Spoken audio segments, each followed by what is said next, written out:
Jail में रहते हुए सीसामऊ सीट से उपचुनाव जीतकर नसीम सोलंकी विधायक बन गई हैं। विधायक बनने के बाद नसीम सोलंकी जेल में बंद अपने पति इरफान सोलंकी से भी मुलाकात कर चुकी हैं। इसके बाद अब बुधवार को नसीम सोलंकी ने विधानसभा पहुंचकर गोपनीयता की शपथ भी ले ली। नसीम सोलंकी को बुधवार को विधानसभा अध्यक्ष सतीश महाना ने शपथ दिलाई। इस मौके पर समाजवादी पार्टी के विधायक अमिताभ वाजपेयी, उनकी पत्नी वंदना वाजपेयी मौजूद रहीं। बता दें कि नसीम ने भाजपा प्रत्याशी सुरेश अवस्थी को करीब 8,500 मतों से हराकर सीसामऊ सीट पर जीत हासिल की थी। विधानसभा अध्यक्ष सतीश महाना ने शपथ के बाद नसीम सोलंकी को एक बैग दिया और नसीहत देते हुए कहा कि इस बैग में विधानसभा से जुड़े कागजात हैं और इनको पढ़ना। वहीं शपथ लेने के बाद नसीम सोलंकी ने मीडिया से बात करते हुए कहा कि क्षेत्र का विकास करना मेरी पहली प्राथमिकता होगी। पिछले 2 सालों से विकास कार्य रुके हुए हैं। मैं चुनाव जीतने के बाद घर पर नहीं बैठूंगी, बल्कि लोगों के बीच रहकर उनकी समस्याएं हल करने के लिए काम करूंगी। इसके अलावा नसीम सोलंकी इरफान सोलंकी के जेल से बाहर आने पर भी प्रतिक्रिया देती हुई नजर आई। उनका कहना था कि अगर वो साथ होते तो काम और आसान और बेहतर होता। बहुत मुश्किल था चुनाव को, चुनौती बहुत ज्यादा थी और उपचुनाव था तो सारी परिस्थितियां जो बहुत अलग थी आम चुनाव से।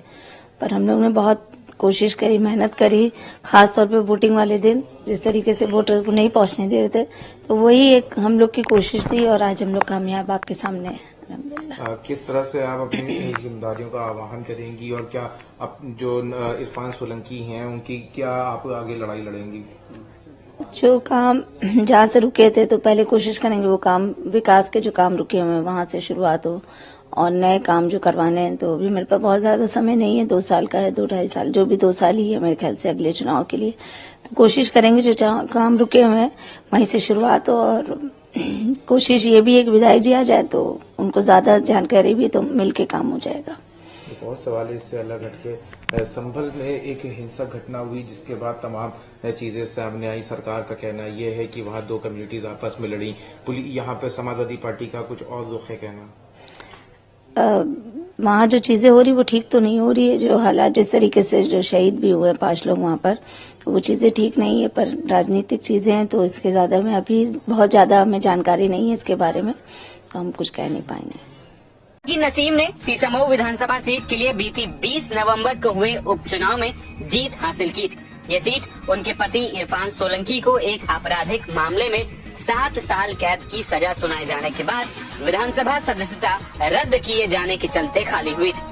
उपचुनाव में सपा प्रत्याशी नसीम को 69,714 वोट मिले थे, जबकि उनके प्रतिद्वंदी बीजेपी के सुरेश अवस्थी को 61,150 वोट ही मिले। इस सीट पर नसीम के पति इरफान साल 2012, 17 और 22 में विधायक रह चुके थे, लेकिन फिलहाल वो जाजमऊ आगजनी मामले में जेल में कैद है।